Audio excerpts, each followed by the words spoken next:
उत्तर प्रदेशातील बलिया इथल्या जयप्रकाश नारायण पक्षी अभयारण्य सुरहा तालला भारताचं 100वे रामसर स्थळ म्हणून घोषित करण्यात आलं आहे। पंतप्रधान नरेंद्र मोदी यांनी याबद्दल आनंद व्यक्त केला आहे। हे पाणथळ क्षेत्र पक्ष्यांच्या जैवविविधतेने समृद्ध असून ते अनेक स्थलांतरित आणि स्थानिक पक्ष्यांना आकर्षित करतं। देशाच्या नैसर्गिक परिसराचं आणि विशेषतः पाणथळ जागांचं संरक्षण करण्याची भारताची वचनबद्धता या कामगिरीतून स्पष्टपणे दिसून येते।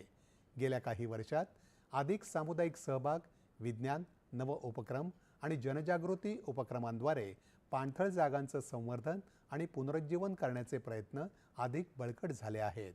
हे प्रयत्न जैवविविधतेचं जतन करण्यासाठी, पर्यावरणीय संतुलन राखण्यासाठी आणि येणाऱ्या पिढ्यांसाठी एक हरित भविष्य निर्माण करण्यास मदत करत आहेत, असं पंतप्रधान मोदी यांनी म्हटलं आहे। जागतिक पर्यावरण दिनानिमित्त महाराष्ट्र